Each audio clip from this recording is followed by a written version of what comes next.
Tonight, we're diving into the aftermath of the Black Death. And trust me, this isn't just any history lesson. We're talking about one of the most dramatic transformations Europe has ever seen, a complete rebuilding from the ashes. And if you're enjoying these stories, don't forget to like or subscribe. I'm always curious where you're listening from. Pop a comment with your location and the time over there. It's amazing how people are listening to this all over the world. Alright, find a comfy spot, take a deep breath, and let your body relax into whatever you're lying on. We're traveling back to 1453rd, and believe me, you'll be grateful for that mattress by the end of this. Congratulations! You've just woken up in England, 35 years after the Black Death ravaged Europe. The good news, you survived. The bad news, everything you once knew is gone. You open your eyes, but it's not what you see first that strikes you, it's what you don't hear. None chatter from the village square, no children playing in the streets, no sound of the blacksmith hammering away, just silence. The kind of heavy silence that settles over places where too many people once lived. You stretch and feel the deep ache in your muscles, that tiredness from working harder than your body wants to. But these days, every owner's working harder than they should. There's no choice. You sit up slowly, your eyes adjusting to the dim light coming through the small window. The house you're in is bigger than the one you grew up in. It used to belong to the miller and his family. They all died in 1348, and their bodies were buried in mass graves by the churchyard. You try not to think about it. You stand feeling the wooden floor creak beneath you. Actual wood floors, not dirt packed together like before. You inherited more than just a house when the plague finished its work. There's a chest with clothes that fit properly, a real cooking pot hanging over the fireplace, and even a pewter cup, something only the wealthy used to own. Funny how things change after a catastrophe, isn't it? You pull on your tunic, made of wool instead of the rough hemp you wore before. It feels good, warm against your skin. But there's always that voice in the back of your head reminding you that this tunic belonged to someone who died choking on their own blood. You try to push that thought away. Outside, your breath makes little clouds in the cool morning air. September in England has always been cold, but it feels colder now. Maybe because there are fewer people around to warm it. Or maybe because when you've seen so much death, everything feels colder. The village of Little Wickham looks like a mouth with half its teeth knocked out. Empty houses, doors hanging open like slag jaws, gardens overgrown, fences falling down. In the distance, fields that should be golden with grain are barren. No one left to harvest them. Before the plague, this village had about 200 people. Now maybe 60th if you're lucky. Your stomach only growls once a day. That's the thing about surviving disasters, you still get hungry. Life goes on even when it feels like it shouldn't. You walk toward the village center, past the well where people used to gossip. The wooden bucket hangs there, rope frayed, the water level low. Maintenance is hard to come by these days. There just aren't enough people to keep things running as they used to. The bakery is still closed. It's been 3 years since Thomas the baker died along with his family. His apprentice tried to keep things going, but bread minus making isn't something you pick up overnight. The few loaves he made were so dense they could have been used for construction. These days everyone bakes their own bread or tries to. A lot of knowledge died with the plague. All those little skills that people passed down, gone. Just gone. You can smell wood smoke coming from the direction of Lord Edmund's manor house. He survived, though just barely. Lost his wife, 3 kids, and most of his household staff. Now it's just him, the steward, and maybe a dozen servants where 50 used to be. You can't help but laugh. The poor bastard has to do some of his own work now. But here's where it gets interesting. This is the part that would have been unthinkable before the plague. You're not going to bow and scrape when you see him. You're not going to tug your hat and mumble, "Yes, my lord," because now Lord Edmund needs you more than you need him. When half the population dies, the ones left behind become very valuable, supply and demand, medieval style. You walk toward the manor, your feet crunching on the frost-covered grass.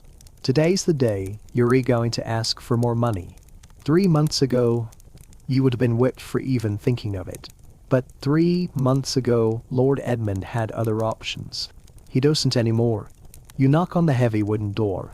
3 sharp knocks that echo in the morning stillness. The steward opens the door. Richard, the man who used to have 3 assistants, but now does everything himself. He greets you with that particular weariness everyone has now.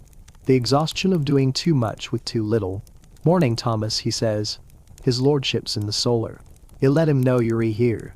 You wait in the great hall. Even here, you can see how much has changed. The tapestries are dusty. There's no one left to take care of them.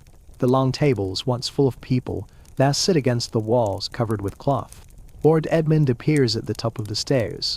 Smaller than you remember, thinner. The plague didn't kill him, but it aged him 20 years in 5. His fine clothes hang loose on his frame. Even the rich don't eat as well as they used to. "Thomas," he says, coming down the stairs slowly. "Richard says you wanted to speak with me."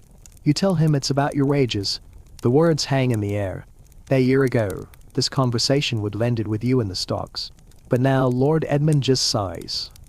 Like HES had this conversation too many times already. You ask for 3 shillings a week, plus Sundays off. Lord Edmund tightens his jaw. He doesn't explode like he would have before. He can't afford to. He needs you more than you need him. 2 shillings and 6 pence, and Sunday afternoons off, he says. It's more than you expected, but you pretend to think about it.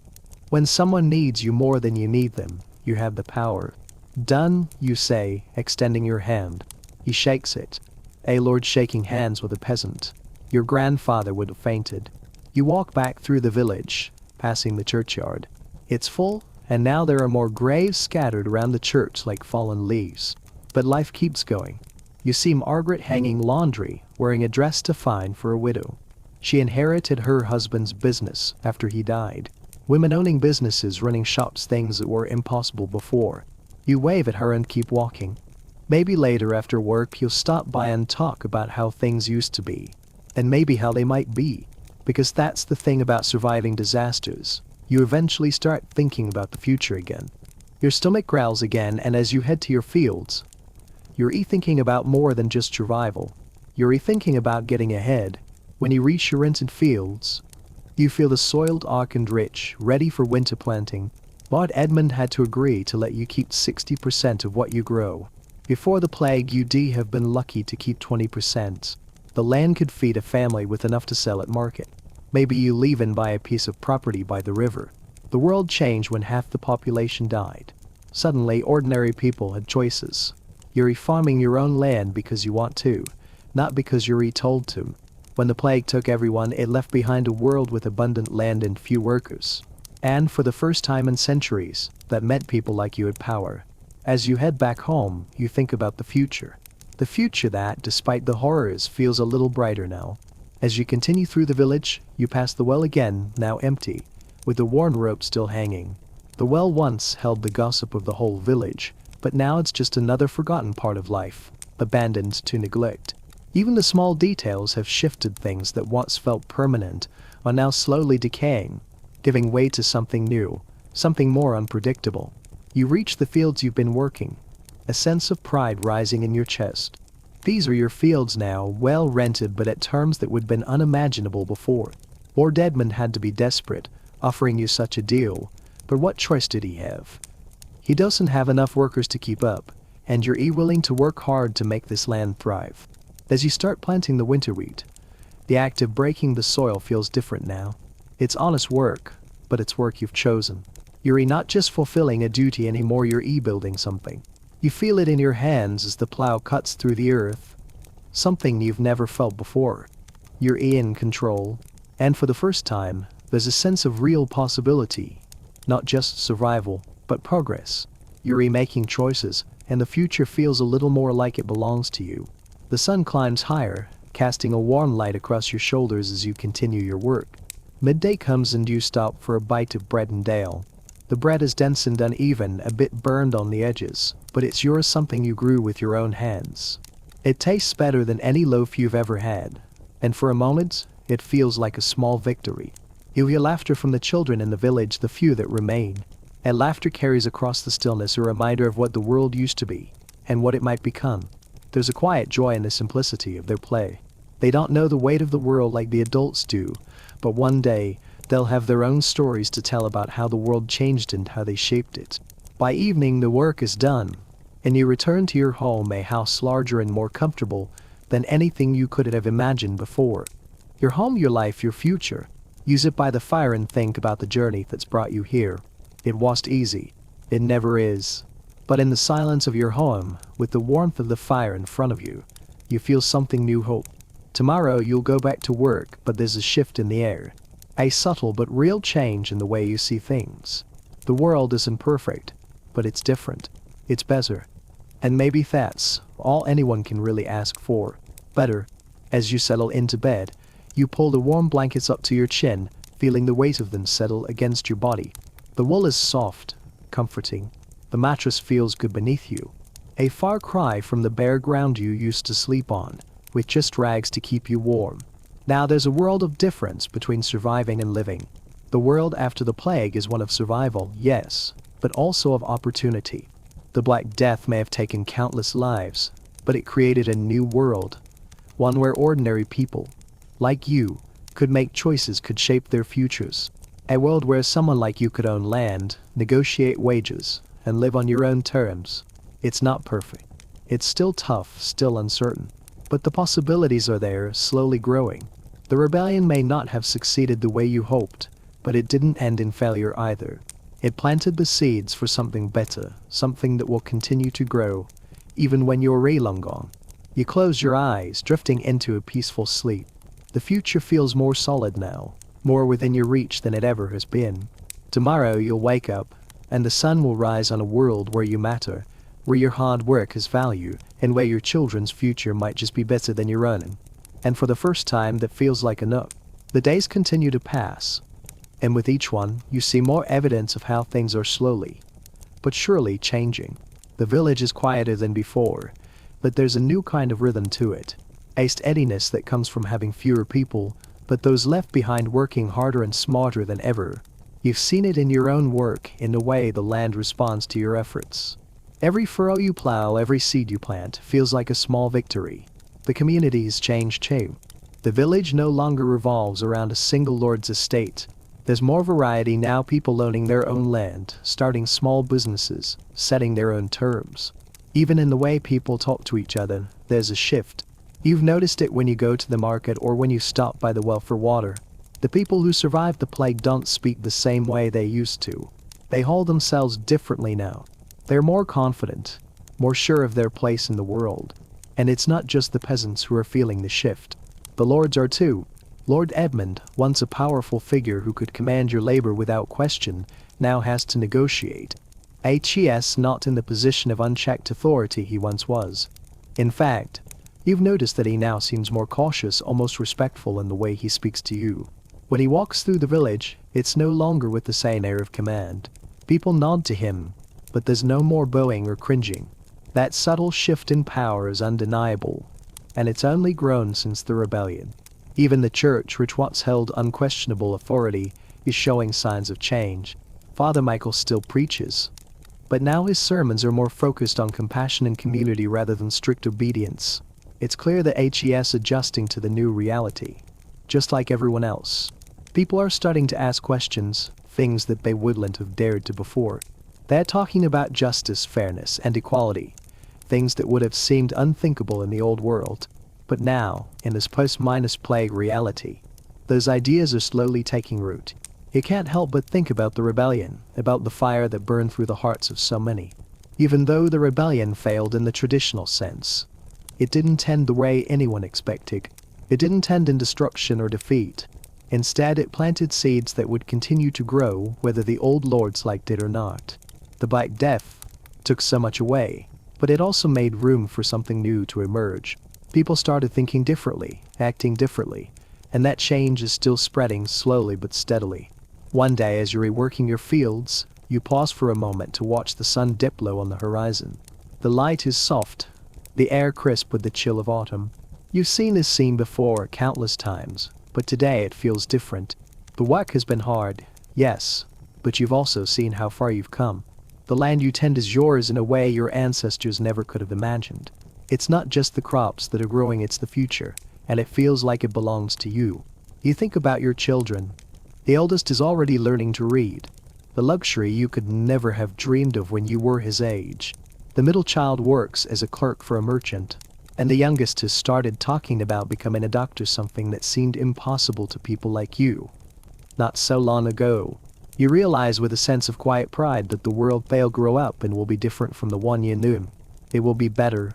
There's still work to be done, still plenty of obstacles in the way. But as you look out at your fields, you know one thing for sure: the world you live in now, the one born from the wreckage of the plague, is one where anything feels possible. You've built a life from the ashes, a life that's yours, one that you fought for, one that your children will carry forward. And that, after all the loss, after all the hardship, is enough. You've survived, you've built, and you've created something that matters: a future. As the seasons shift, so too does the landscape of your life. The fields continue to yield crops, and with each harvest, you see the fruits of your labor in tangible form. But beyond the soil, the village around you is also evolving. The air is different now, filled with a quiet kind of determination. The survivors of the plague, the ones who've made it this far, are no longer just trying to get by their building. They're making choices. The world that once seemed so rigid, so unchanging, has fractured, and now, people are picking up the pieces and reshaping them. The small victories you've seen in your own life, the better wages, the more generous terms for the land you farm, are no longer isolated to just you. They're spreading through the village. The workers are holding more power than they ever had before. Even Lord Edmund, with all his wealth and status, can't deny that the balance has shifted. His once immovable grip on power is slipping, and in its place a more cooperative, albeit tenuous, relationship is emerging. You can see it in the way people talk about the future. When they speak now, it's not just about surviving another winter or scraping together enough to get by. They talk about progress. They talk about making their lives better. They talk about taking control of their futures in a way they never would have considered before the plague. There's an optimism that hangs in the air now, a quiet belief that they can do more than just exist, they can thrive. And even the youngest generation, your children, are starting to dream bigger, to think beyond the boundaries that once defined their lives.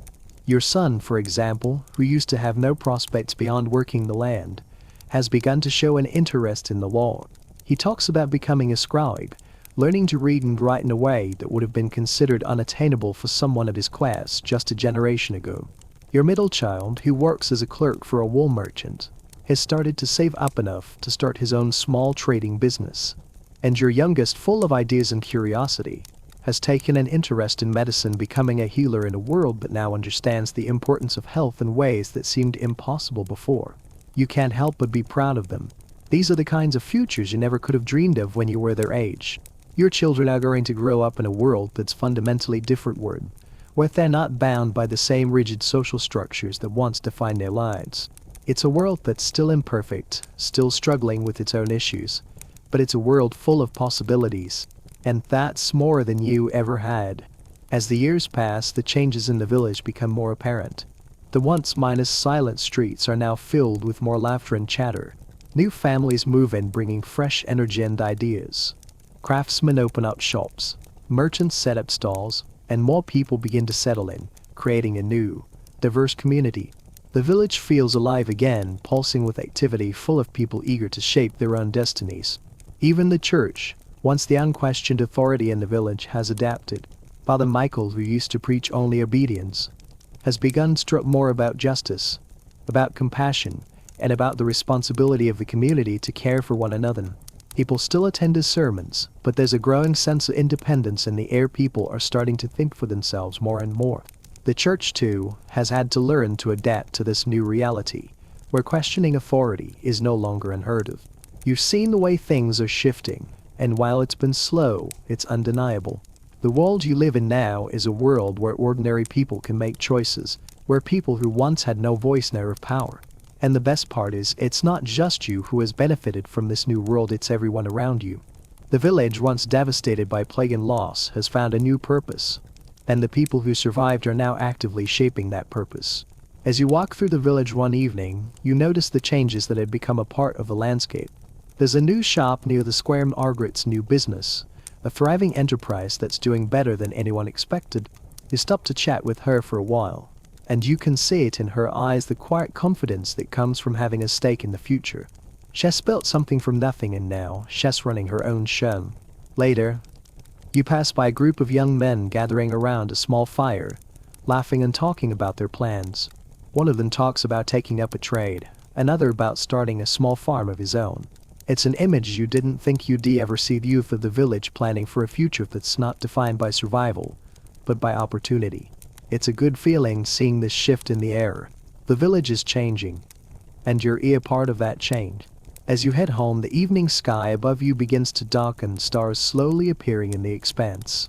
You pause for a moment, looking up at the vastness of it all. There's a deep, peaceful feeling that settles over you. The world, while far from perfect, is moving forward. You've witnessed the transformation of a society from a rigid, oppressive system to one where possibilities are now available to those who were once powerless. It wasn't an easy road, but it was a road that led to something better. When you finally reach your home, you step inside, feeling the warmth of the hearth as the fire crackles. You take a seat, and your mind drifts back to those earlier days when survival was the only goal. Those days feel distant now, replaced by a new world that's slowly but surely emerging. Your children will have a future, one that's full of choices, full of hope. And you can take pride in knowing that, in some small way, you help build that future. As you drift off to sleep that night, you think about how far you've come, how far the village has come, and how far society itself has come. The Black Death may have brought death and destruction, but from its ashes, something new and hopeful has emerged. The future, as uncertain as it may be, now belongs to everyone, not just the privileged few. And for the first time, you sleep soundly, knowing that the world is changing, and you, along with it, are part of that change. As the years stretch on, the changes become undeniable. The village that once lay quiet and broken after the Black Death is now a place of rebuilding and growth.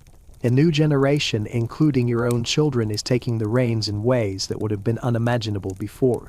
They've grown up in a world where survival was the first priority, but now they are beginning to dream bigger. They are no longer bound by the same limitations that held people back for centuries. Now, they see opportunity where others only saw hardship. Your eldest son, who once helped you tend the fields, is now learning to read and write, something no one in your family ever dreamed of before.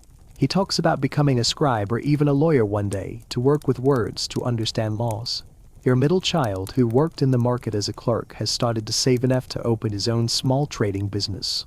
Their youngest has an interest in medicine, studying with a local healer, fascinated by how knowledge and science can help people. They all have plans. They all have dreams, and those dreams are something you didn't have the luxury of when you were their age. The village itself is changing too. There's a sense of renewal in the air. New families have arrived. Families who've heard about the opportunities that Little Wickham now offers. Craftsmen have started opening shops. Merchants are trading goods. And the people who once worked for the lords are now working for themselves, in ways that weren't ever possible before. The streets, once silent, are now alive with movement and conversation.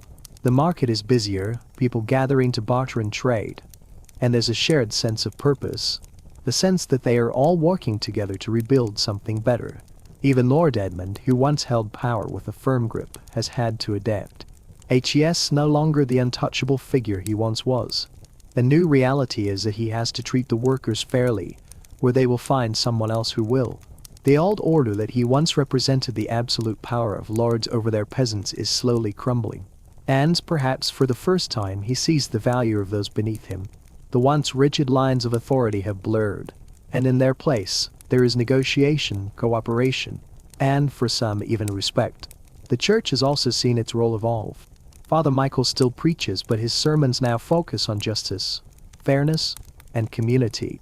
He speaks less about obedience and more about compassion for others. While some older members of the congregation still hold on to the old ways, many have begun to question what they've been taught. Spurred on by the events that followed the plague, the change is subtle, but it's there. People no longer take authority at face value, they question it, discuss it, and demand more of it. It's not just in your village either. As you hear more stories from neighboring towns and villages, you realize the revolution isn't over. What began as a simple demand for better wages and conditions has blossomed into a widespread change in how society works. Lords across the kingdom are finding that they can't just force peasants into submission anymore. They have to make deals, strike bargains.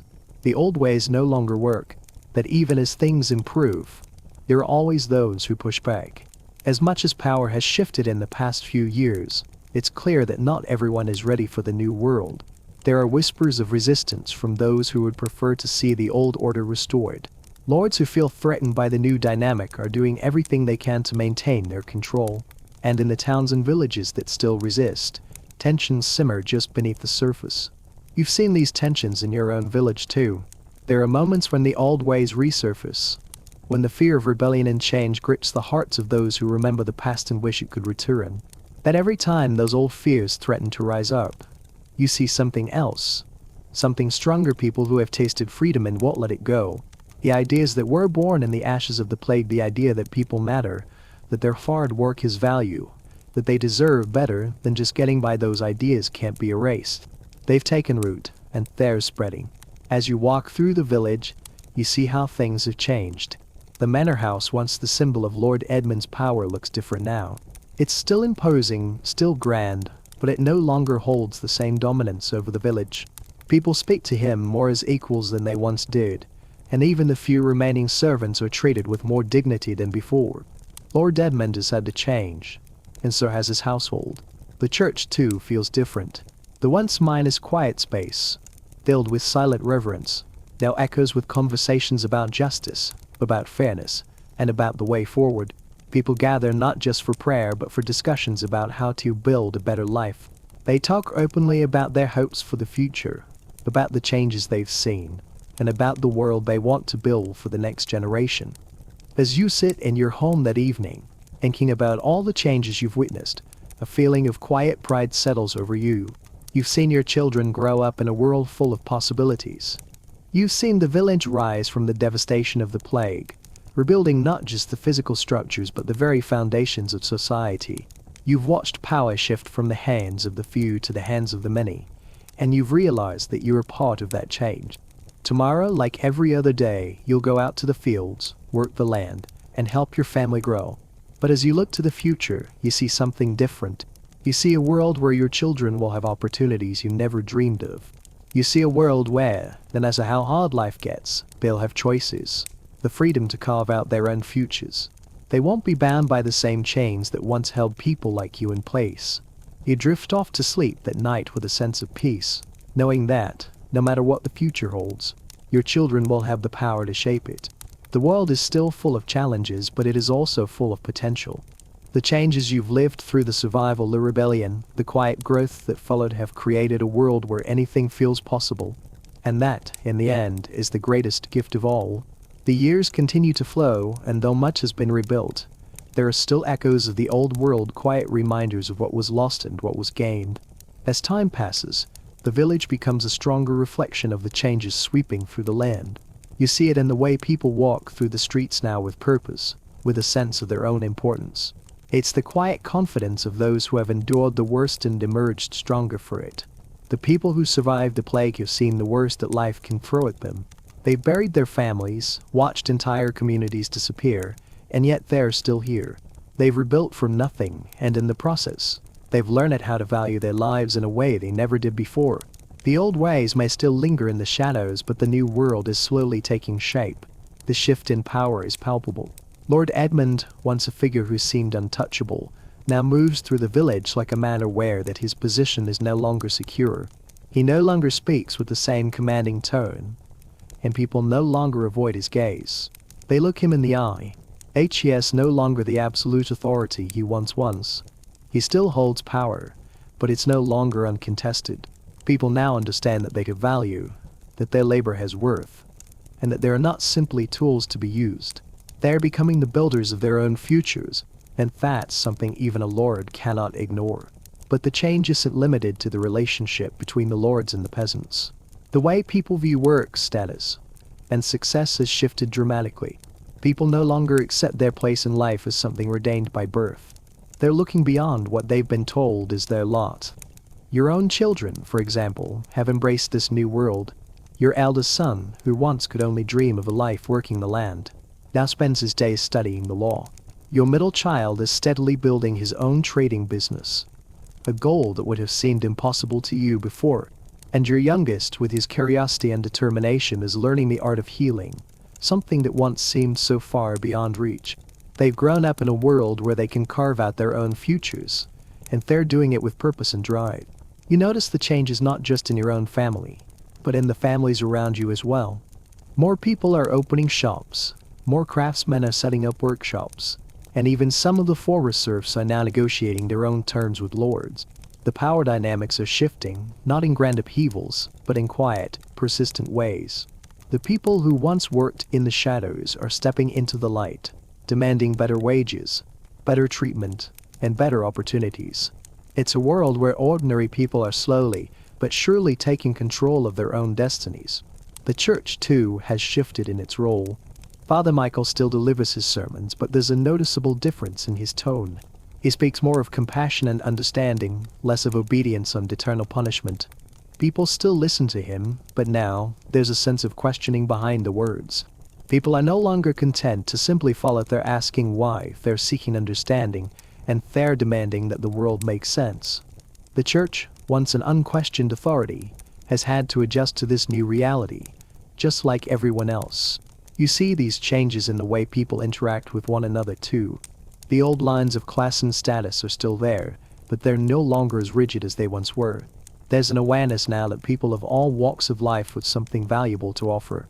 You see it when you talk to Margaret, who's now running her own thriving business. She's no longer just a widow managing her late husband's shop. She's a successful merchant, negotiating deals, building connections, and making decisions. She's living proof of how far things have come. As you walk through the village one evening, you pass by a group of young people gathered in the square. They're talking about their futures, about the trades they want to learn, the businesses they want to start, and the changes they hope to start, and the changes they hope to see in the world. They speak with a confidence you didn't see in the youth of your generation, a confidence born from the knowledge that their lives can be different. That's what the plague did. In a way, it broke down the old world and made space for a new one where possibilities are endless. Even as things improve, you know there's still work to be done. The rebellion may have failed, but its spirit lives on in the hearts of the people. They've tasted freedom, and they won't easily forget what it felt like to be able to choose their path or like. There's a quiet, simmering unrest in the air, a sense that the changes of the past few years are just the beginning. People are no longer willing to accept things as they've always been. They know they deserve more, and they're willing to fight for it. The old systems of power, though still in place, are beginning to crumble under the pressure of a world that no longer accepts them as the natural order. As you sit by your fire that night, looking out at the village, you reflect on everything that's changed. The world you live in now is unrecognizable compared to the world that existed before the plague. The power dynamics, the relationships, the opportunities, everything has shifted. And though the road has been difficult, you realize that you've come through it stronger. The world may still be imperfect, but it's a world where you and your children can thrive. A world where your hard work matters. A world where, despite the devastation of the Black Death, there is hope. You lie down at night thinking about the future. You think about your children, about the possibilities that await them.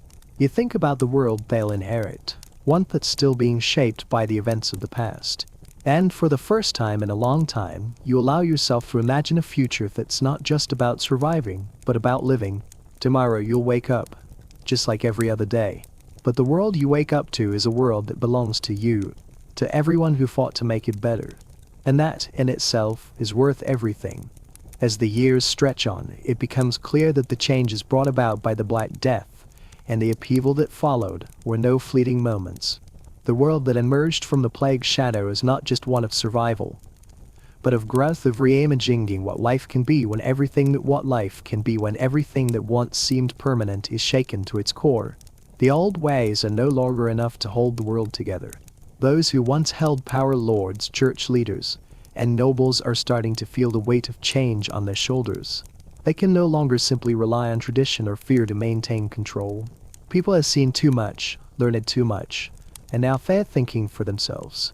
The village you live in is a microcosm of this shift, a place where the old boundaries are being blurred, where the lines between master and servant, lord and peasant, are no longer as rigid as they once were. You've noticed the shift in your own life too. In the past, work was a burden, a necessity, a way to survive. Now though, work is something you've chosen. When you wake up in the morning, you don't drag yourself out of bed because you have to. You get up because you have the power to choose what to do with your day. You're no longer just trying to get by. You're rebuilding, creating, making your life into something more than it was before. The freedom you fought for in those early days when survival was your only goal is now the foundation of everything you do. Your children too are starting to build their own futures. Your eldest son, who used to dream of a life beyond the fields, is now well on his way to becoming a respected scholar, learning to read and write in ways that were once reserved for the wealthy. Your middle child, once limited to working in the market, now sees the possibility of owning a business, but becoming a merchant in his own right. Your youngest has aspirations of becoming a healer, of learning the ways of medicine and science, things that would have been unimaginable for someone of your background just a generation ago. These dreams, these ambitions are the fruits of the changes that have taken place since the plague. But it's not just your family that's feeling the effects. The whole village has transformed. It's no longer a place where survival is the only goal. People are starting to think beyond the immediate needs of food and shelter. They're thinking about the future. They're thinking about making their lives better, about taking what they've learned from the past and applying it to the world around them. People are starting to open businesses, to negotiate for better terms, to demand more from the world. Even Lord Edmund, the once untouchable lord, has felt the weight of these changes. He no longer walks through the village with the same air of authority. He still holds power, of course, but it's not the unquestioned power he once had. People are no longer afraid of him. They speak to him with respect but not fear. They negotiate with him, ask for more, and sometimes even refuse his demands. And when he tries to take advantage of someone, they now have the choice to walk away, to find someone who will treat them better. His world, the world where the lords held absolute power over their peasants, is slipping away. In its place is a more equitable society, one where everyone has a voice and a say in how things should be. The church, too, has changed. Father Michael still leads the congregation on Sundays, but his sermons are different now. They focus less on obedience and more on justice, less on eternal punishment, and more on compassion. People are starting to question the church's authority, just as they've questioned the Lord's authority. The once rigid divide between the church and the people is starting to crack, and in its place is a more open dialogue about what's right and what's fair. The church, too, has had to adapt, and while some of the old ways remain, it's clear that the future of the village is no longer tied to the power of any one institution. You can see all of this as you walk through the streets of Little Wickham. You see new businesses opening, new families moving in, new faces eager to make their mark on the world. The streets are alive with conversation, with laughter, with the energy of people who are no longer just surviving but thriving. It's a place where people have learned that their labor has value, that they can work for themselves, that they have the right to demand better wages, better conditions, and better opportunities. It's a place where the future is not fixed but open, full of possibility. Even the smallest changes are noticeable. You see people talking about their plans, discussing their hopes for the future, and you realize just how far things have come. It wasn't easy, of course. The rebellion, though it ultimately failed, planted the seeds of change that have since taken root. And now those seeds are beginning to bear fruit. People who once had no voice, no power, now are both. And it's only the beginning. You think about all the things you've lived through the plague, the losses, the struggles, and realize that somehow, in all the chaos, something incredible has happened. You've survived, yes. But more than that, you've helped build a world where your children will have choices. A world where their lives will not be limited by birth or circumstance. A world where hard work is rewarded, where fairness is possible, and where the future is something they can shape for themselves. As you sit down to dinner that evening, surrounded by your family, you look around the room and feel a deep sense of satisfaction. It's not just about surviving anymore. It's about living. It's about building something better than what came before. The world is still uncertain, still full of challenges, but it's a world where possibility exists, and that's more than enough. You think about the future, about the changes that will come, and about the legacy you'll leave behind. You've seen the world shift beneath your feet, and you know it's only a matter of time before it shifts again. But whatever comes, you'll be ready. The future is yours. And the future, for the first time, is full of promise. The world around you continues to evolve in ways that feel almost surreal. As the years pass, you realize that you are no longer just surviving, or even just building, you're a part of something much larger. The movement that has shaped your world in ways you couldn't have imagined when you were younger. The lessons learned from the Black Death, the rebellion, and the upheaval have all come together to create a new order, one where you and your children can stand on equal footing with the lords and nobles, where no one is bound by birth alone. The progress, though slow, is undeniable. You've watched your own family transform in ways that were unthinkable before the plague. Your eldest son, once a simple farm boy, is now an apprentice scribe learning the intricacies of law and language. The idea of someone from your background even thinking about becoming a scribe would have been laughable before the plague, but now it seems almost normal. Your middle child, who once worked as a clerk, is steadily expanding his trading business. The other day he told you he was thinking of branching out, perhaps opening a store in the next village over. And your youngest, whose fascination with medicine was once a quiet dream, is now learning the basics of healing, shadowing the village healer and soaking up knowledge like a sponge. You think about how different it all is. Once, your future was predetermined by the land you worked, the status you were born into.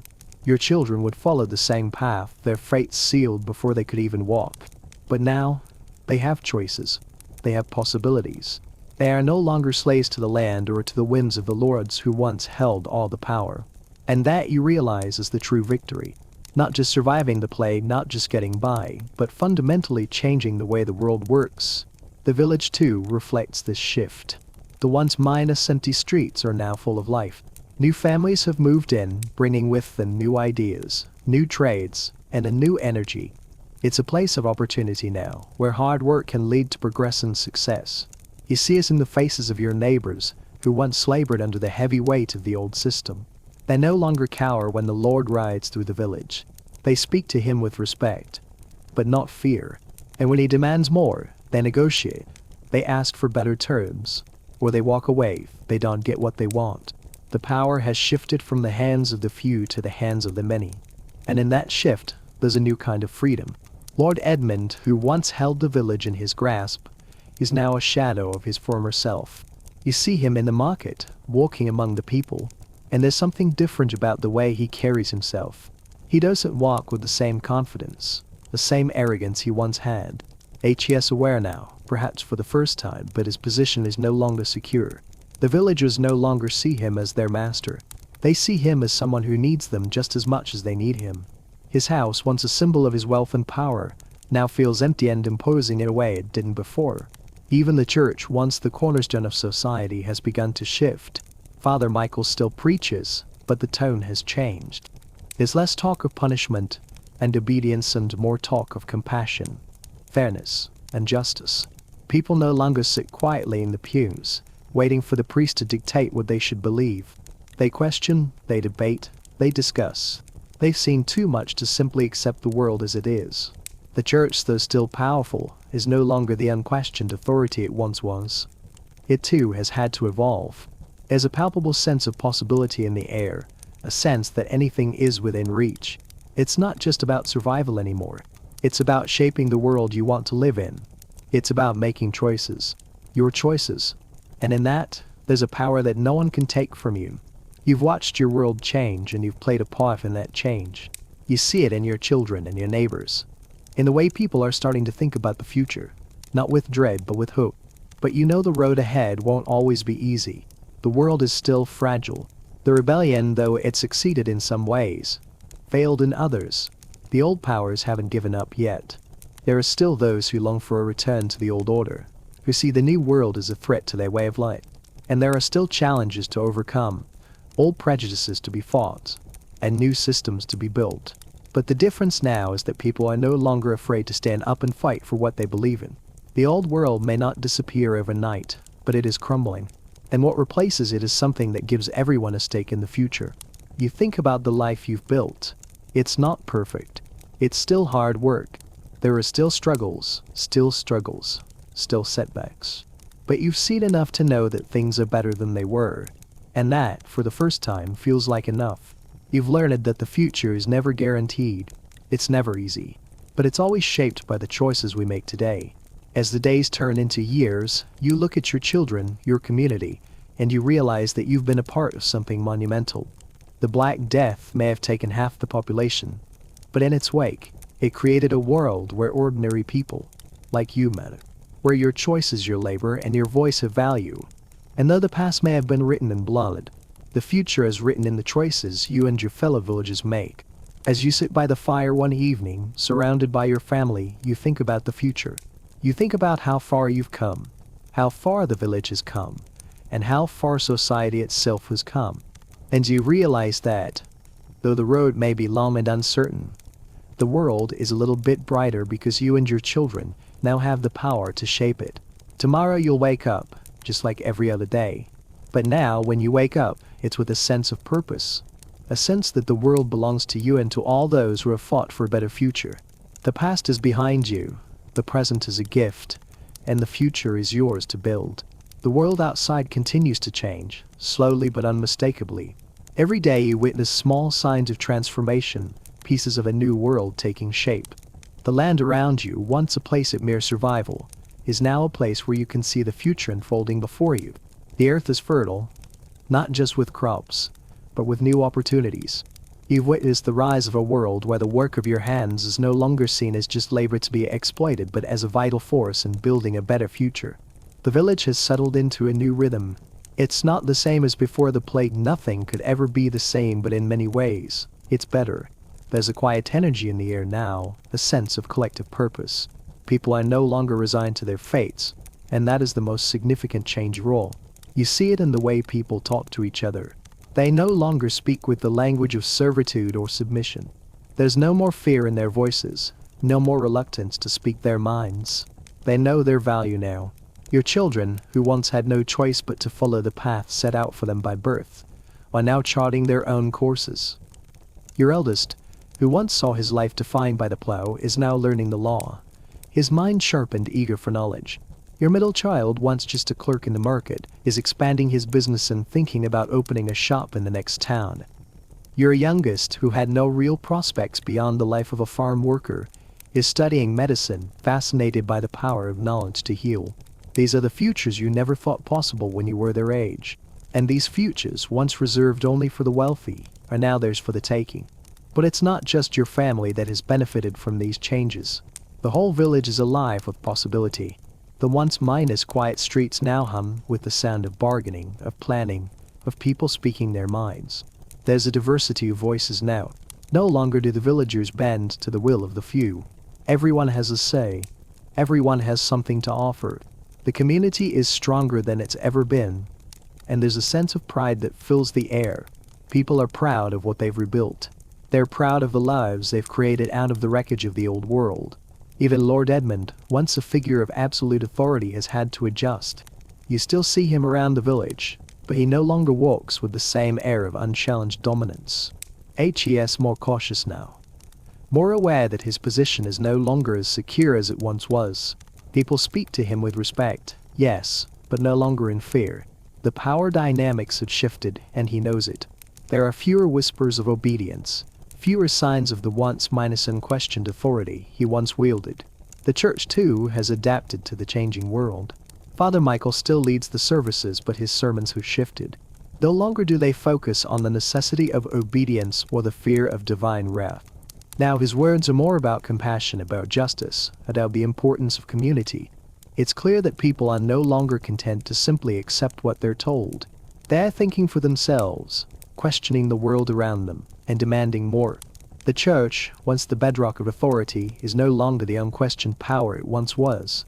People are starting to realize that they don't have to accept things as they are. They can shape their own destinies. You reflect on the changes you've seen, and you can't help but feel a sense of quiet pride. You've survived the plague, watched it take so many of those you loved, and yet you're still here. And in the years that followed, you've not only survived, you've thrived. You've watched as the world around you transformed, as the people you've known for years found their voices and their strength. You've seen the emergence of a world where people like you, people who once had no power, can now demand their place at the table. As the sun sets over the village, you stand outside your home, looking over the fields you now tend with care. It's not the same as before, but there's something about the world you live in now that feels more right. Your children will grow up in a world that's better than the one you knew. A world where they have the power to shape their own futures. They won't be bound by the chains of their birth, not the way you were. Then as you watch them playing in the yard, laughing and dreaming of their futures, you know that the world they will inherit will be full of opportunities you never had. Tomorrow, you will wake up just like you always do. You will tend to your fields, work alongside your neighbors, and continue building the life you've worked so hard for. But now as you look toward the future, you see something new. You see a future where anything is possible, where the hard work of today can lead to a better tomorrow. You see a world where your children's voices will matter, where their dreams will no longer be limited by the past. And that, you realize, is the greatest victory of all. You know the road ahead will still have its challenges. The world isn't perfect, and there are still those who resist the changes that have come. But you also know that the future is in the hands of those who have fought for it, those who have struggled, who have endured, and who have chosen to make their world better. As you head inside for the night, you think about everything that has changed. You've watched the world rebuild itself, and in the process, you've helped build a better future for yourself and for your children. The world may have been torn apart by the Black Death, but from its ashes, something new and better has risen. A world where people have choices, where hard work and determination matter, and where everyone, no matter their station, is given the chance to thrive. And that, you know, is something worth fighting for. As the years unfold, the sense of progress and transformation in the village becomes even more evident. What was once a place defined by survival and hardship now feels like a living, breathing testament to what human resilience can accomplish. Little Wickham is no longer a village bound by the heavy weight of feudal expectations, but a community where people, peasants, artisans, and merchants alike are crafting a new future with their own hands. The struggle for dignity, the pursuit of justice, and the fight for fairness have all woven themselves into the very fabric of life here. The changes aren't just about wealth or power. They're deeper than that. They're about human potential, about the idea that everyone, regardless of their birth, has the right to shape their own destiny. People are no longer afraid to dream. There's a quiet but undeniable sense of hope in the air, something that's been missing for generations. For the first time in living memory, there's the feeling that the future is something to look forward to, something that can be molded into something better. You've watched this transformation firsthand, as your children blossom in ways that would have been unimaginable before the plague. Your eldest son, once bound to the plow, is now at the local scribe's shop, learning to read and write, and dreaming of a life in the courts. Your middle child, who had no prospect beyond the market stalls, is becoming a successful trader, already starting to save for his own business venture. And your youngest, who was once content to follow in your footsteps on the farm, is now studying under the village healer, eager to learn the craft of medicine. These are the futures you dreamed of for them but never thought possible. Their world is no longer defined by the limits that were once imposed upon them. They're forging their own paths. That fills you with a quiet pride. The village too is alive with the energy of possibility. New families have moved in, seeking to build their own futures in this place where change is taking root.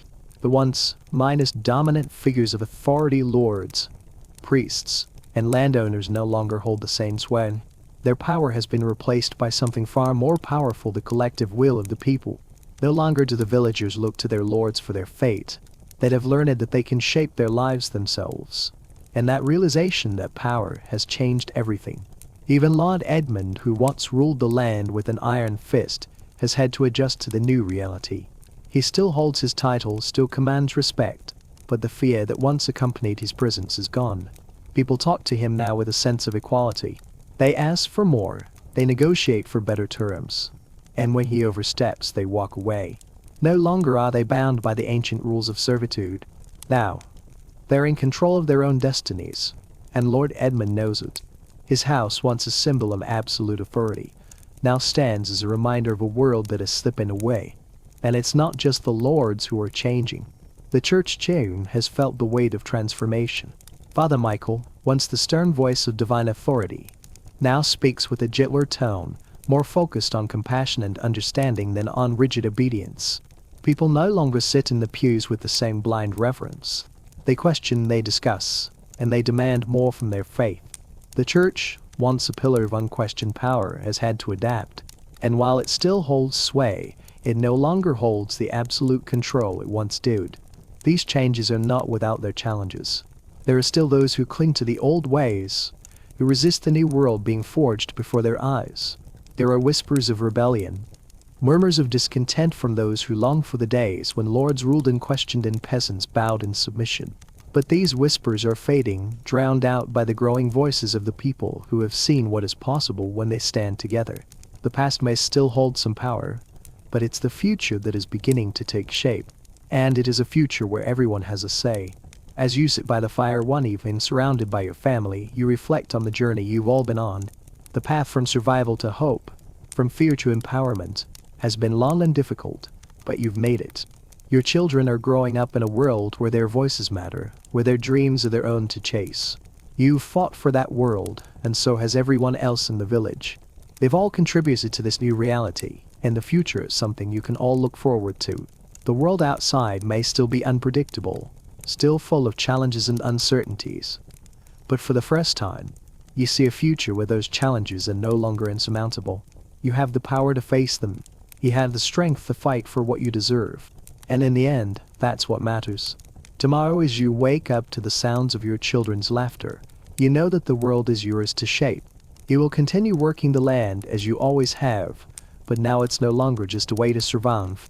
It's a way to build something greater, something that lasts. You know that the work you do today will create a better tomorrow for your children and for those who come after them. And that, more than anything else, is what makes this world worth living in. As you drift off to sleep that night, you think about all the changes that have come to pass. The road hasn't been easy, but it's been worth it. You've witnessed the rise of a new world, one where people have the power to shape their own futures, to demand dignity, to carve out a life on their own terms. And in that, you find a peace that you never thought possible. The future is yours now. It always was. And with that thought, you close your eyes, knowing that tomorrow will be another day of possibility, of hope, and of progress. As the seasons continue this slow march, the world you live in feels more stable, more secure.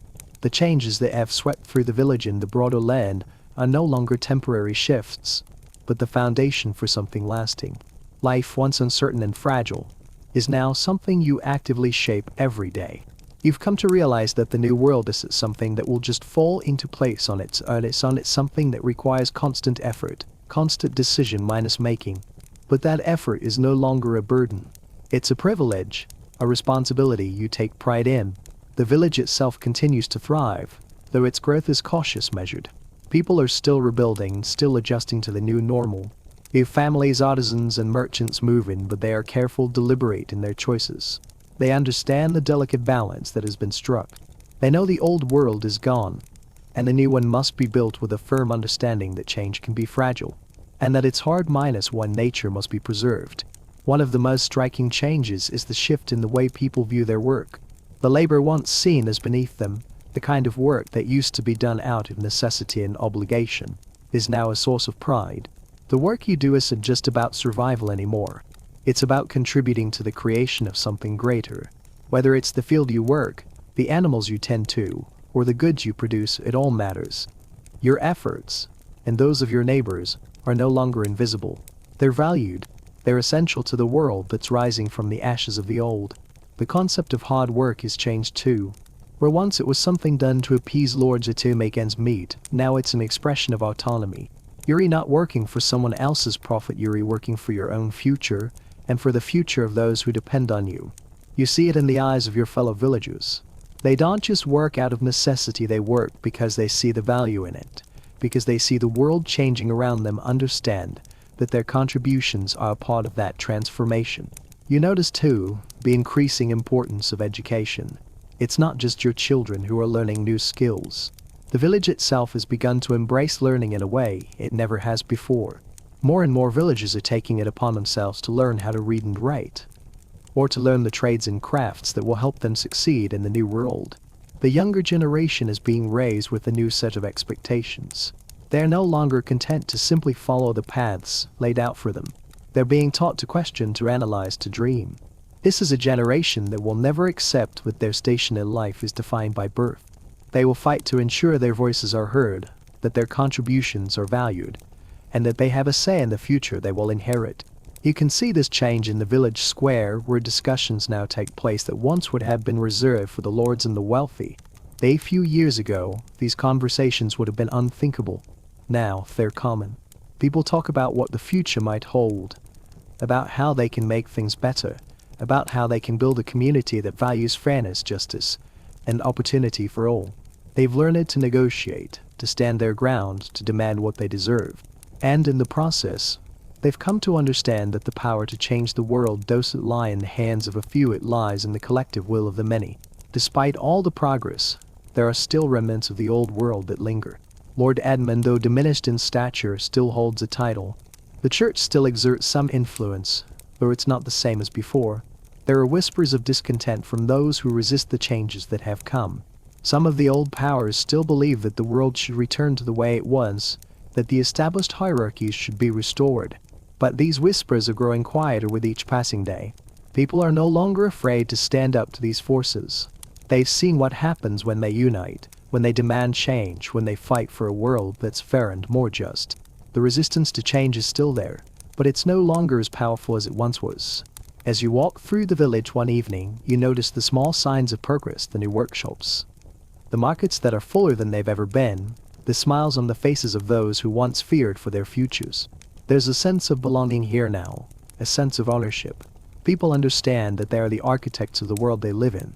They're not just waiting for things to improve, they're making them improve, one decision at a time. Your family Ting has embraced this new reality. Your children, each in their own way, are stepping into roles that were once reserved for those born with wealth and privilege. They're learning skills, acquiring knowledge, and carving out their places in this new world. Your eldest son, who used to struggle with the most basic of tasks, is now studying law. Becoming the very thing that was once so far beyond your reach. Your middle child is growing his business, thinking about expanding into new markets. Already planning for the future, securing a life for himself that goes beyond the limits of his birth. Your youngest, who once had no real prospects beyond working the fields, is now apprenticing as a healer, his fascination with medicine growing with each passing day.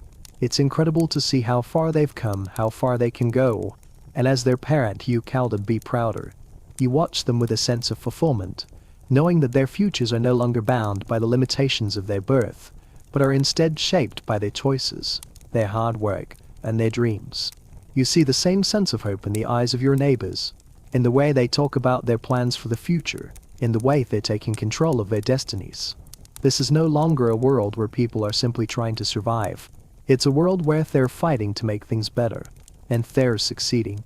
As the years stretch on, the changes continue. The world that emerged from the wreckage of the Black Death is still taking shape, but it's no longer fragile. It's strong, resilient, and filled with promise. There's a new sense of community, a new sense of belonging. People know that their future is in their hands.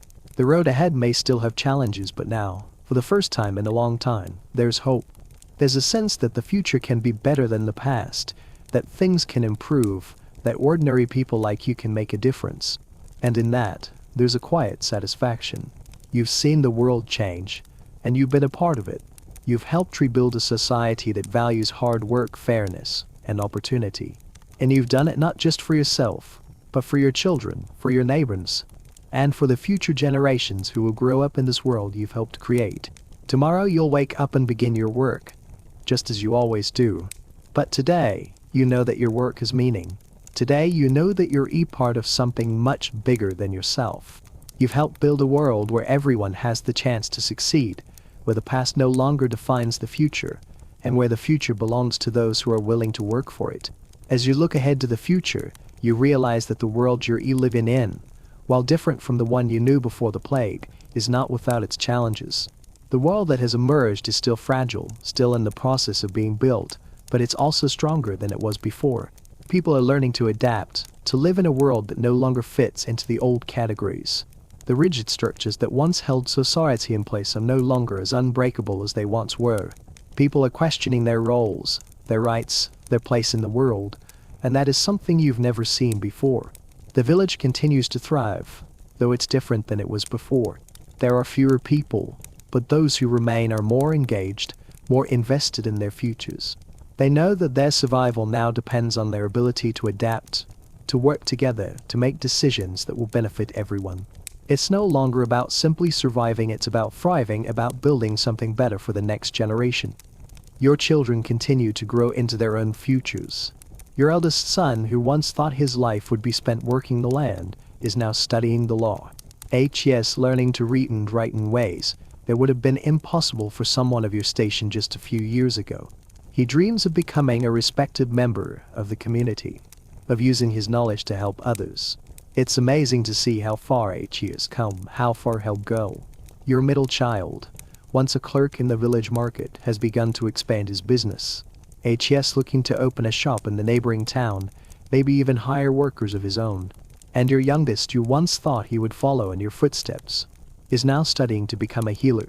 He spends his days learning the craft of medicine, fascinated by the power of knowledge to change lives. It's clear now that the future you envisioned for them is becoming a reality. They're not bound by the same limitations that once defined your life. They're not defined by their birth or their station.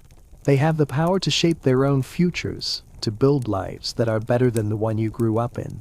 It fills you with pride, but it also makes you think about what your own life meant. You fought to create a world where your children can be free to make their own choices, to build something greater. And now, watching them take those first steps toward that future, you realize that this is the greatest achievement of all. But it's not just your children who are benefiting from the changes. The whole village is changing. There's a new energy in the air, a sense that anything is possible. People are no longer content to just get by. They're working harder, but they're also working smarter. They're thinking about their future, not just their survival. The market is busier than it's ever been, and the fields are full of people who are learning new ways to make their work more productive. The village has become a place of opportunity, a place where people have a say in their futures, where they can work together to create something better. Even Lord Edmund, once a figure of absolute authority, has had to adjust. His power, though still present, is no longer as unchallenged as it once was. He has learned that his position is no longer secure. He can no longer take for granted that people will simply obey him. The villagers speak to him as an equal now, asking for better terms, demanding that he treat them fairly. They no longer fear him, and that is something HES learning to live with. In some ways, it's a humbling experience for him. He realizes that his wealth and title no longer hold the same sway. HES, just another man trying to navigate a world that's changing faster than he can keep up with. The church, too, has had to change. Father Michael, once the voice of unquestioned authority, has had to adjust his approach. His sermons now focus more on community and less on obedience.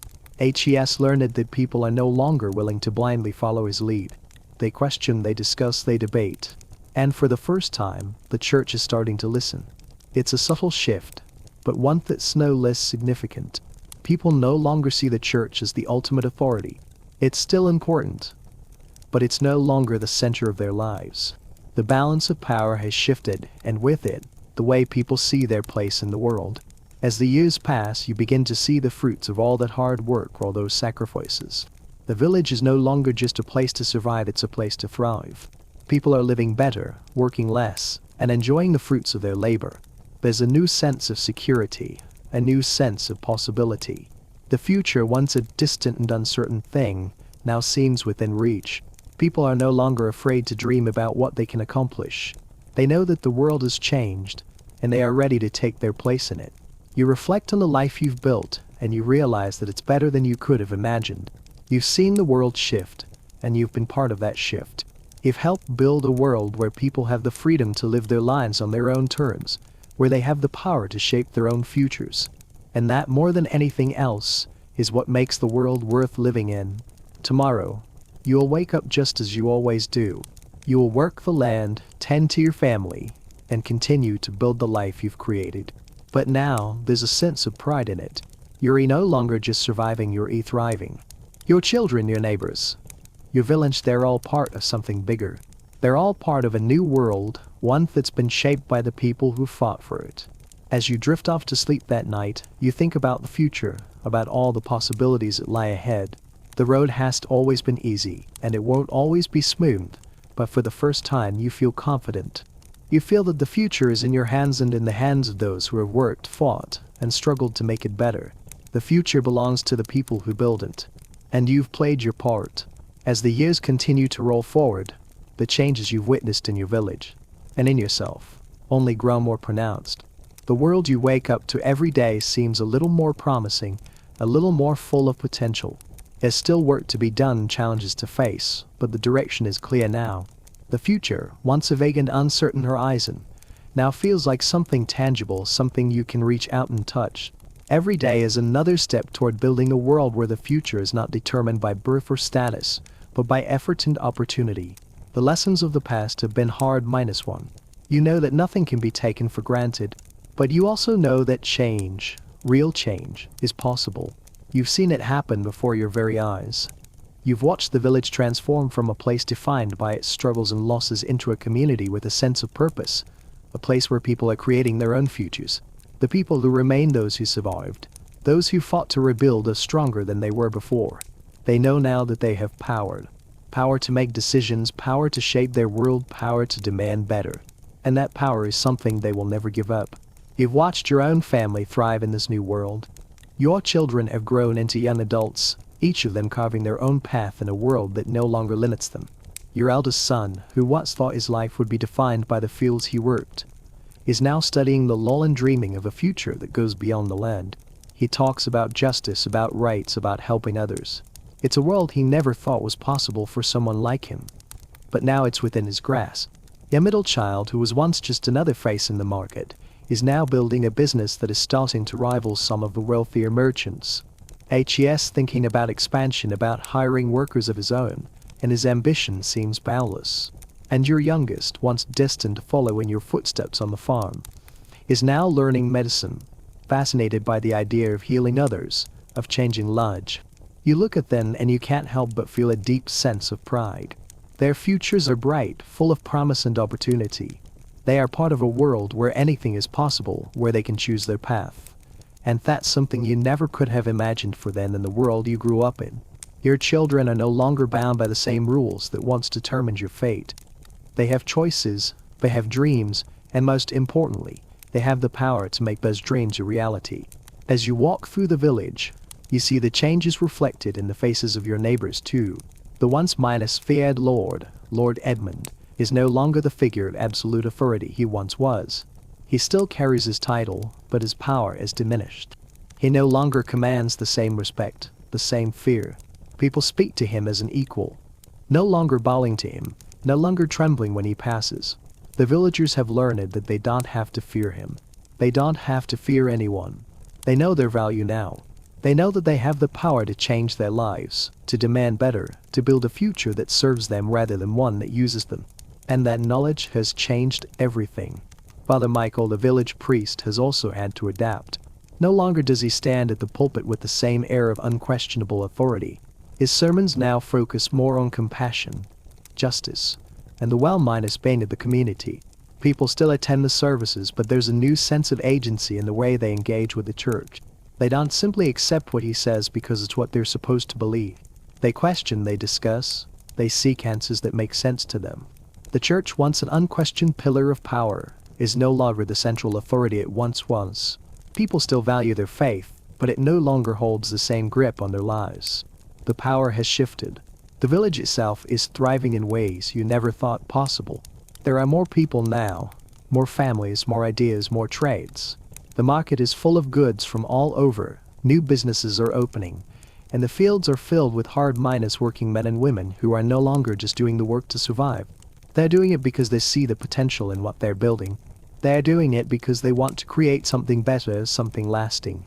And you know that you're part of that. Every day, you're contributing to the creation of a world that is better than the one you grew up in. A world where your children have the freedom to choose their own futures, where your neighbors have the power to shape their own lives, and where everyone has a place at the table. The world is not perfect, and it may never be, but it is better than it was. And that is something worth fighting for. As you sit down to your evening meal with your family, you look around at the faces of the people you love, the people who have helped you rebuild this life. You know that the road ahead won't always be easy. There will be challenges, there will be setbacks.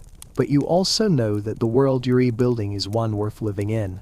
It's a world where everyone has a say, where every honest work matters, where the future is something that can be shaped and molded by the choices we make today. Tomorrow you'll wake up, just like you always do. You'll go out to the fields, you'll tend to your crops, and you'll continue to work. But now there's a sense of purpose in everything you do. You're no longer just surviving, you're rebuilding. And that's what makes all the difference. As you drift off to sleep that night, you think about all that you've accomplished, all that you've seen, and all that you hope for the future. The world has changed, and you've been part of that change.